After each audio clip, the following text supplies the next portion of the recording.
Hi friends, welcome to 5 Minutes Tech YouTube channel. Here is Moto G04 smartphone.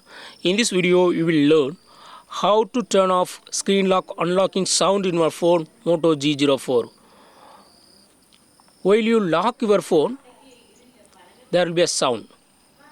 While you unlock your phone, there will be a small sound.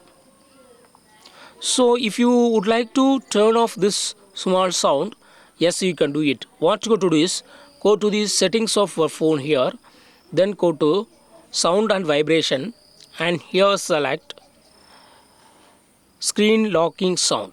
Just turn off this button, and now hereafter if you lock your phone or if you unlock your phone, there will be no sound. Okay, in this way you can easily turn off screen lock unlocking sound in your phone Moto G04.